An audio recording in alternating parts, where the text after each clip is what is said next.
Yo, what up, guys? Welcome back to the fastest growing sports gambling podcast in the tri-state area. We got AA Anthony Alessino. We got the graduate Brian Castiglione. And my name, as always, is James Hockenjost. And this is Parlay-Vous. What up, everybody? It's Parlay-Vous, NFL Wildcard round. Unfortunately, unless you live under a rock, you're pretty much aware of the fact that Omicron is ravaging the state of New York right now. My buddies Alessino and Mr. Brian Castiglione, unfortunately, close contacts. So your boy's going solo this week. I mean, it's going to be weird. Everyone knows going solo is definitely harder than going with your boys. You got your chemistry, got guys to bounce ideas off of, and all that good stuff. So I'm going to leave it kind of like a skeleton show this week. We're going to do it pretty quick, probably around a half hour or so. We're going to get in. We're going to talk about the things we got to talk about. We're going to get out. When we get the whole crew back together, hopefully next week, we will summarize everything that's gone on since we last saw each other. Like mobile gambling, that's legal in the state of New York now. FanDuel Sportsbook, Caesars Sportsbook, DraftKings, it's all good right on your phone in the state of New York, so that's fun. So we've had a lot of fun with that, so I'm not going to step on that too much. We'll do that. We'll kick that around, next week down the line when we see the boys. There's a lot of stuff that I'm not going to get too into today, but I do have a few things right off the bat that I want to get into, and that is the Indianapolis Colts coming back down to earth. I mean, Carson Wentz he doesn't have it. Like, let's just call it what it is. This is what he's been his entire career for the most part. I mean, the more we see of him, the more it seems like 2018 is the outlier and not, what he could be. I mean, 2-3 weeks ago, we're talking about nobody wants to see the Colts in the first round of the playoffs. And now here we are, and no one's going to see them because they're all playing golf because they fell apart. I mean, as soon as they said that they'd never won in Jacksonville before, I think I'm not alone in this. I know Brian bet the Jags money line on Caesars Sportsbook. Shout out Caesars. I'm willing to bet a lot of people probably went and bet on the Jaguars if they could, because this is just written in the stars for what to happen to happen. I mean, Jonathan Taylor pretty much disappears the last couple of weeks of the year. And here comes Carson Wentz. They're playing the worst team in the league by far, bar none, the worst team in the National Football League. All they need to do is win and they're in, and it's pretty much not even close. Carson throws at least 2 picks that I saw for sure, and, it doesn't work out. The Colts, so here we look at the trade now. They're giving up the first-round pick. Eagles are going to have 3, and they gave up the first-round pick to go get Carson Wentz. In 2020, the Colts went 11-5, 2021, 9-8, and they missed the playoffs. So they won 2 less games than they did the year before. They're down the first-round pick for next year, and they're not making the playoffs this year, which is exactly what they brought Carson Wentz in to do. I think, unfortunately, they're probably going to have a decision to make here on him. Maybe they do some kind of a short-term, 2 for 20, so that's really like a 1 for 12, something like that, and see if they can't get this thing back on the wagon here. But just, the team they made the trade with, the Eagles, their 2020 record, they went 4-11. They trade Carson Wentz. They get the extra pick. They say, we're going to rock with Jalen. They go 9-8 this season. They win 5 more games, and they're playing in the playoffs. So, I mean, scoreboard after 1 year is Eagles 1, Colts nothing, the way I see it. I mean, if you guys disagree, feel free to let me know in the comments. Shoot a text, shoot a DM, whatever you got to do. But that's pretty much the way I see it here. I don't know what's next for Carson Wentz. I would imagine some sort of bridge deal, like I said. And after that, I mean, I don't know. This might be his last shot. I couldn't see another team wanting to bring him in, That's all I got to say about that. I mean, local teams making headlines in New York City. Well, I mean, I guess one of the local teams is making headlines in New York City this week. That's the New York Giants. They cleaned house this week, immediately after the regular season ended. They fired Gettleman, although it was like a Gettleman retired sort of deal, but come on. Like, let's just call it what it is. They fired the man. And about a day later, they fired Joe Judge, who you're not really going to find many New York Giants fans that are upset with the firing, but it was only a few short weeks ago everyone was saying he's going to stay. I think now you're hearing a bunch of different things in the local media, but what I think is that the the quarterback sneaks from their own goal line, that was really what put the nail in the coffin for him in New York. The other part of the problem here is, like, let's just be real. You're going to get rid of David Gettleman. It's very hard to hire an assistant, a GM rather, and pigeonhole him to a coach or tie him to a coach. See John Idzik when the New York Jets forced him with Rex Ryan. I mean, that was a disastrous debacle. So I think they know that that isn't really something that they want to do, and they're going to want to not limit themselves to GMs who, because most of these prospective GMs, they're going to, oh well, you need to have Judge for at least this year. They're going to be like, no thanks, I'll go interview somewhere else, or I'm good being the assistant where I'm at.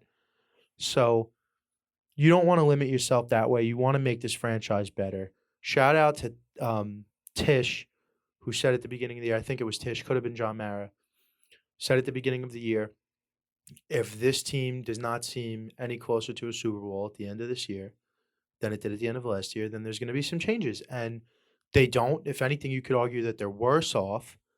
And, good on Tish and Mara for sticking to their guns. They fired the guys, and we're going to try to recircle the wagons here. The problem is it looks really bleak for the Giants, and I think there's a way that they could get out of this to a degree. I mean, the problem is the talent's there, right? They have no cap space. The talent's there. So I'm not willing to write a lot of these guys off. Even Kenny Golladay, I'm not willing to write Kenny Golladay off just quite yet. I know he hasn't looked great. I know he was hurt a lot. I know when he was in, Danny Jones wasn't looking to him. I'm just not willing to give up on him yet. And the Giants can't because they have a lot of guaranteed money tied to him. But so the one thing that they did say is that they're going to hire the general manager first and then allow the general manager in on the coaching interviews. And he's going to have a say. He or she, I should say, is going to have a say in the hiring of the head coaching process. Here's some hot names I've heard so far. Just, talking around the deli, local radio, internet, national radio, the Ringer. The hot names so far, Brian Flores is the obvious one. Ousted after 2 back-to-back winning seasons in Miami. I can't really make any sense of that one either. I mean, what we're hearing is he liked Herbert over Tua. They made him take Tua. And now he apparently was the biggest one pushing for Deshaun Watson. They wanted to stick with Tua. Now they still want to stick with Tua, and so they needed a scapegoat, and Flores had to be the guy this time around. I mean, eventually they're going to run out of excuses, and it's going to have to be Tua. But fortunately, Flores is the sacrificial lamb here. It feels like every year there's a strange firing that doesn't really seem to make any sense, and that's this year's firing. I mean, I think it would be a good hire. He seems like a good culture guy, right? He changed that culture in Miami real quick, and that's probably, he's a New York guy. I think he's from Brooklyn or the Bronx. So he's obviously at the top of everyone's list. The other one at the top of the list is Jim Harbaugh, coming back from Michigan. Maybe he could possibly be available. Maybe. Is he proven that he can win? Yeah. Does it excite you? No. Byron Leftwich, maybe he could be exciting. Kellen Moore, I think, is a really intriguing one. I don't think the Giants will hire him. I don't even know if he gets hired this year, but eventually Kellen Moore will get hired, and I think Kellen Moore has a chance to be really, really shine as a head coach. I heard a little bit of Todd Bowles. He definitely deserves a shot at another head coaching opportunity, probably not in New York. But, I mean, he's a guy that really would fit the Giants mold. I really liked him. We had him for 4 years in New York with the Jets. I think he's really like a New York kind of guy, old school, And the one other name that I had heard was Brian Daboll, offensive coordinator, Buffalo Bills. Now, I don't know if these two necessarily are like a hand-in-hand deal, but I also heard one of the people they're already interviewing is one of the assistant GMs or something, someone in the front office in Buffalo. So I think that would make a bunch of sense if they're going to bring in a Buffalo guy who's then going to want to maybe hire somebody he's familiar with, another Buffalo guy.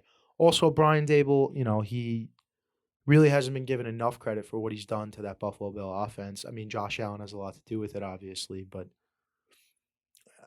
I wouldn't necessarily mind an interview or a hire there. I don't want to step too much on Giant stuff because obviously more news is going to come as the week goes on And by the end of these wild card games, and our boys here, Brian and Anthony, they are fans of the New York Football Giants. So we'll get their take on it, their opinions on it, what they might want to see the team do. Not going to step on it too much. We will go right on over to my team, the New York Jets. Jets fans, I mean, I've been saying it all year here, and everyone, if you know me, if you've listened to this show, everybody is completely aware. I am one of the worst Jets fans there are. The Jets, I hate them for what they've done to me, specifically over the last 10 to 15 years. But really, my whole life, it's just been a nightmare. Absolutely disastrous, disaster situation. Even 09, 2010, those two seasons probably took 5 and 7 years off of my life, respectively. So even when it was good, it was stress. It wasn't great. For the first time since I'd say like 2009, my friends in green, things are looking up. Now, the defense and the offensive line, they got better and better every week, seemingly for the most part, as the year went on. Despite losing top players, Carl Lawson and Marcus May on defense, the two best players on their defense, far and away. And obviously the left tackle, the first-round pick, Mekhi Becton. I mean, a lot of injuries on that offensive line. And the offensive line hasn't been great. I'm not going to lie to you and tell you that the offensive line has been great.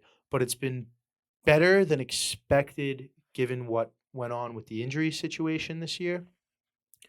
And like I said, just as the season went on, they played better. They started moving guys. They started protecting Zach or Joe Flacco or Mike White or Josh Johnson, whoever it may be. The protection got a little bit better over the year. Granted, there were still some teams that killed him. He got sacked 8 times last week in Buffalo. I understand that. But with that being said, sacked 8 times last week in Buffalo. Did not throw an interception. That's 5 straight games. Since he came back, he has not thrown an interception. He's turning the ball over less. He's making the smart throws. And he's going back to playing a little bit more boring football. And that's a good thing, Jets fans, because not turning over the ball, obviously. I mean, I have to tell you that not throwing interceptions is a good thing, but it's good. Even though he didn't necessarily maybe wow you to an extent in his last 5 games, not turning over the ball is huge. He looked like a completely different quarterback. I mean, the first however many games before he got hurt, that Zach Wilson and the Zach Wilson we saw for the last 5 looked like 2 completely different men. One looked like somebody who didn't belong in the league. The second, Zach Wilson, looked like what could be an above-average NFL starting quarterback, if I'm being honest. I don't think, there's reason to believe that Zach could be good. I don't know about great, but there's reason to believe he could at least be good right now. And part of that reason, Mike Carter and Elijah Moore, they look like real, legit offensive weapons. It feels like it's been forever since the Jets have produced and drafted their own homegrown offensive talent. Even the ones who are all right, Dustin Keller for a little bit, Sean Green for a little bit, they almost never get a guy to a second deal, especially on offense. Their ability to find offensive talent has been absolutely abysmal over the course of the last 15 years. I mean, second-round receivers alone, you want to someone I wasn't worried about Elijah Moore. The second-round receivers alone that I've seen the Jets take just in recency. I mean, Stephen Hill. Why can't I think of the guys? Devin Smith from Ohio State. Jason Morrow, tight end, Texas Tech. They took him in the second round. They have just been absolutely piss poor at drafting offensive talent, and it shows. And I mean, we said people want to talk about Mac Jones or even Burrow, Herbert, whatever.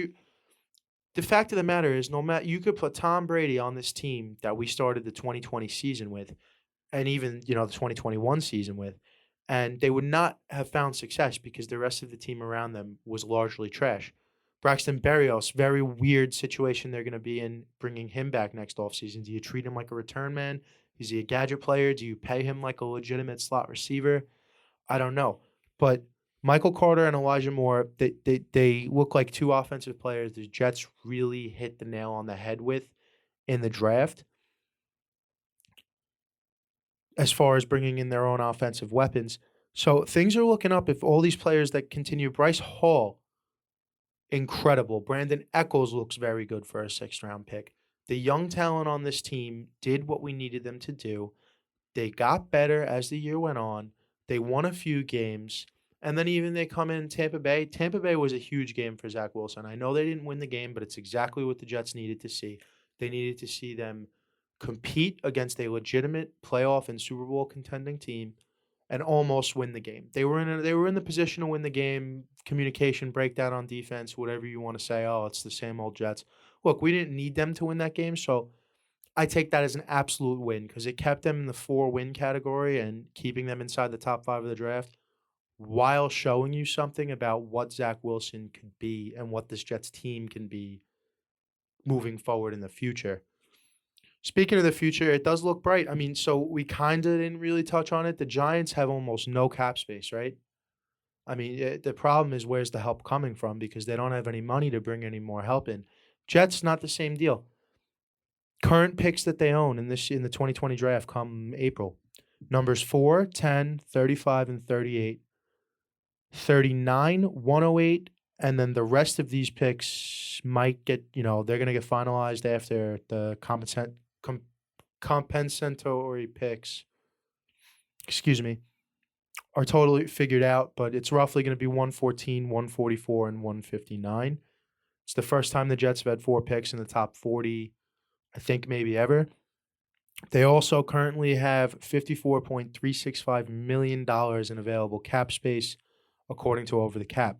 So there's plenty of avenues for this Jets team to get better. They have money to bring guys in. We could fix up that offensive line. Carl Lawson is going to come back. I'm willing to bet Marcus May probably walks. They have money. Joe Douglas has already said that he would be open to moving some of this draft capital for proven players. So, I mean, I don't know if I guess it depends the player, the deal, what exactly it is. But, I don't think the Jets are a player or two away yet, so I wouldn't necessarily, situations happen, guys become available, things change. Shit changes every day in the NFL. But right now, I just don't know. They're not like 1 or 2 guys away from making a huge difference. So I would probably keep those draft picks and just get as much young talent as I could on that defense. Defense for me this offseason from the New York Jets. That's, a little bit of offensive line help, but definitely they couldn't stop a nosebleed this past year, and it showed. And look at, even good teams like the Chargers, if you want to call them a good team, wound up missing the playoffs. Justin Herbert. Everyone loves Justin Herbert. I love Justin Herbert. We're doing the Burrow-Herbert thing. Burrow-Herbert. They could be as great as they want. They're the 32nd ranked run defense in the NFL. They couldn't win or tie a game when it mattered against the Raiders, and now they're also at home playing golf. Same situation. They're probably Justin and Zach Wilson playing on the same tee. They're in the same foursome, So if you can't stop people, it doesn't matter how well the offense is doing, and their defense is very bad. They need to get better and younger on defense. That is that's all I have on the Jets. That's all I have on the Giants. Really wanted to make sure I talked about the Indy thing. I don't want to talk. All right. So let's just do it quick. The Chargers, Raiders, Sunday Night Football, Week 18. Because Indy winds up losing to the Jacksonville Jaguars, there's obviously this situation due to deep tiebreakers and everything else where had the Raiders and the Chargers tied each other, the Steelers would be out of the playoffs. The Raiders and the Chargers would both be in. Now we're thinking this is impossible. Both of these teams are going to want to win. It's a divisional rivalry. It's Sunday Night Football. You want to bring good momentum into the playoffs. And, you don't want to play for a tie because I can't wait to hear what Alessino has to say about this, honestly, because he's been killing people who played for ties for years now. And honestly, I think it would be really entertaining content to hear him freak out about this. But sure as shit, here we are. I think it's late in the third or early in the fourth quarter. It's 15 points, I think. The Chargers are down. And here comes Herbert, and all of a sudden, 29-29 overtime. Here we go. I believe Raiders kicked the field goal. Chargers kicked the field goal. All right, perfect. We both kick field goals. Maybe this tie is going to happen now, right? Less than a minute left. We all know what happens. Looks like the Raiders might be running the clock down right around the 50. Brandon Staley calls timeout. Weird, though, because he waited and like an extra 10 seconds instead of just calling it right away. So it was like a weird move by him. And then, Josh Jacobs rips a huge run. They kick the field goal. Raiders are in. Chargers are out. Steelers are in. Then after the game, you got the long snapper, number 47, possibly caught by a camera, talking to Austin Eckler, saying, hey, man, we were going to run out the clock, but then your coach called timeout. So, I mean, big conspiracy. What are you going to do? I think it's a bigger conspiracy if this game is a tie, right? Because, there's too much at stake, and it's so hard to see ties happening. But it would have been definitely the most memorable tie in the history of the National Football League, if not all pro sports. But we still got a good moment about it. Everyone was still talking about it earlier this week. Anyway, let's just call it what it is. I don't think the Chargers deserve it. I mean, the Steelers definitely don't deserve it too, but, goddamn, at least they won their game in Week 18 to give themselves a chance. Reason I don't think the Chargers deserved it is that they really pretty much only beat up on bad teams, but they even lost to bad teams. The Texans smacked the shit out of them, And you can't be, I don't want to see a team be that bad on defense and then get in at 9-8. It's not for me.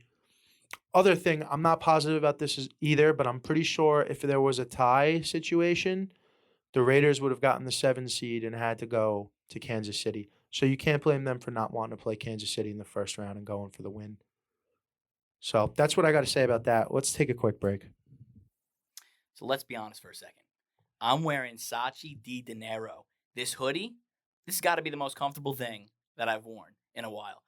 So if you're going to wear this, make sure you wear it on Monday. Why? Because it's motivated money-making Monday morning, baby. And if it's not Monday, you better make sure it's on a Friday. It's Fresh Cut Friday on Fresh Fit Friday. And we got codes for the holiday season. What are they? The code is HAVOC, HAVOC, at checkout for 10% off your total purchase. That's SaatchiDiDinero.com.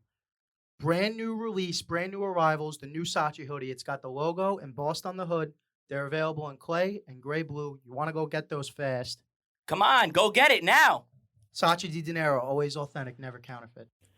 All right, what up, guys? We are back. We're going to go over the games here. The Wildcard extravaganza. It's kind of a little sad that I'm in here in the studio by myself doing this. Because Wildcard weekend is the best weekend for playoff football, obviously, because there's so many games. Excuse me. And, of course, we had the added factor of the extra game this year. So we're going to get right into it. I kind of played guess the lines by myself. I wrote down the game. I wrote down my lines for every game. Then next to them, I wrote the real lines. So I will tell you, I'm not really playing against anyone here, but it's just good to, get a feel for where the line is going to be at. Gives you a good feeling on which side of the line you might want to play.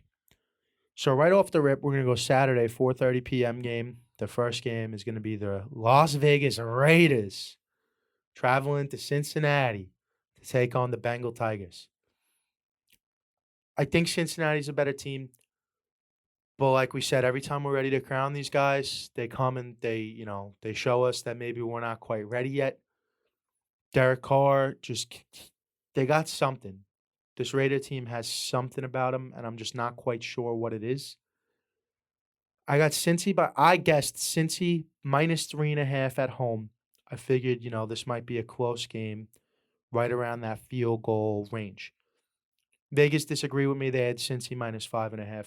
I'll tell you right now, I love Smoking Joe Burrow, Jackpot Joe, Joey Covers, Joe Cool, whatever you want to call him, Big Shot Burrow, ISO Joe, whatever you want to call this guy. I love him. He's one of my favorite young quarterbacks in the league. I like the connection with Jamar Chase. I really like this team. I'm probably going to wind up betting them, but there's just something about those Raiders that I don't like. But anyway, we're going to move on. 8:15 p.m., the Saturday night game. Eastern time, of course. This is the AFC East Bowl. The New England Patriots are going to travel to Buffalo, New York to take on the Buffalo Bills. So I just think New England really, again, another team outside of the weird outlier game with the Buffalo when Mac Jones only throws the ball 3 times or whatever it is. they didn't really beat a lot of good or great teams. At least it didn't feel like they did. And then they go ahead and they do what they did last week with Miami. I had Buffalo right around a touchdown at 6.5. Vegas disagrees with me. They have Buffalo currently at -4, and I'm definitely going to smash that because fuck the Patriots. I mean the Bills, whatever, grab some too, but I don't hate you like I hate the Patriots. And I actually, it'd be nice to see this Bills team, this Bills fan base, get some playoff wins, maybe even a Super Bowl. While the Jets are still figuring it out, it's a little easier for me to root for you guys when the Jets are only winning 4 games a year.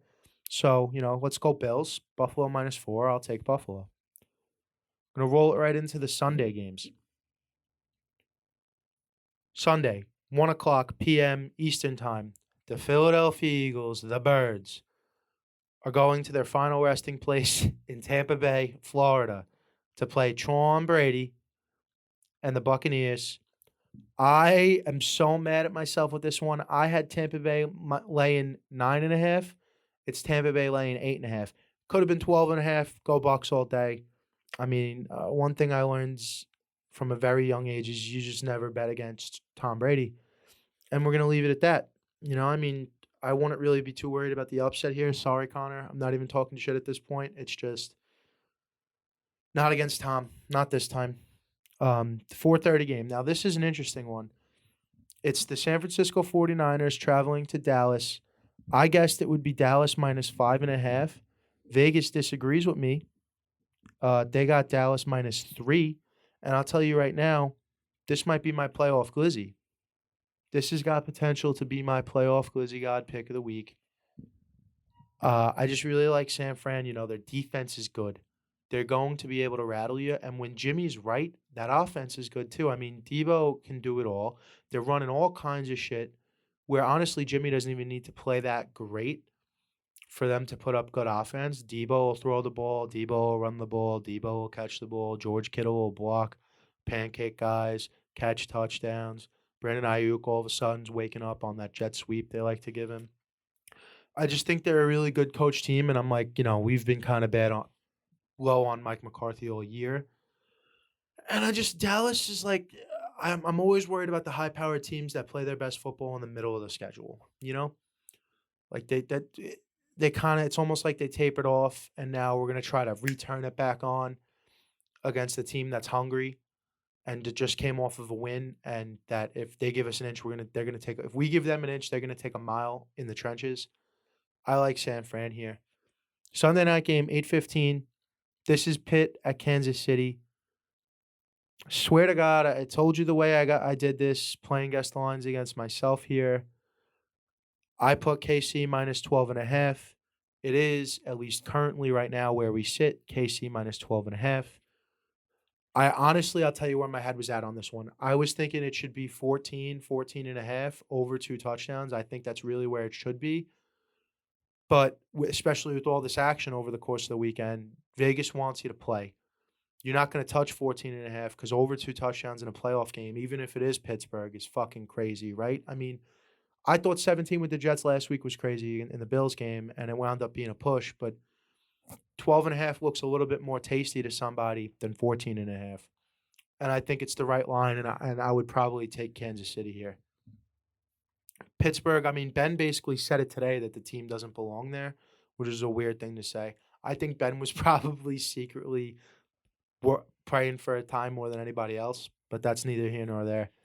The final game, Monday. We got a Monday night game. Instead of just giving us the old 3 for 3, 3 on Saturday, 3 on Sunday, they had to get one more Monday night football game in there with Brian Greasy and the boys. It's the game we all knew was going to happen. We're all riding the Los Angeles Rams to the fucking moon. It's the Arizona Cardinals traveling to Los Angeles to play the Rams in a playoff game. They split this season 1 game apiece. I don't buy Kyler. I don't buy Cliff Kingsbury. I don't buy this team late in the year, in the winter. It's as simple as that. I had the Rams -3.5. It's Rams -4. I'm betting the Rams in this game. I've had money on the Rams to win the Super Bowl. I'm going to double down, as a matter of fact, on the Rams to win the Super Bowl. All right? That's how confident I am in the Rams right now. And they're not really playing great. But you know what? San Fran's a good team. If they can get right against Arizona on Monday night and keep it moving, I am going to keep my faith with Sean McVay with a competent quarterback in the playoffs until they lose. It's that simple. So real quick, I threw in my paper, but what your boy likes this week, at least right now on Wednesday, is I kind of like Cincinnati minus 5.5. You know what? I don't like Cincinnati minus 5.5. I like the Cincinnati money line. I love Buffalo minus 4. I love Tampa Bay minus 8.5. I love San Fran money line or San Fran plus 3. Either way you want to slice it. I mean, if you want to be ballsy, go for that money line. I love San Fran plus 3. Definitely. I mean, 12.5 is a lot, but the Steelers kind of suck. So I like Kansas City minus 12.5. And I definitely love Rams minus 4 because I'm sticking to my guns here. What my absolute love out of these 1, 2, 3, 4, 5, 6 games that we have going on this week, the one that I absolutely love the most, bar none.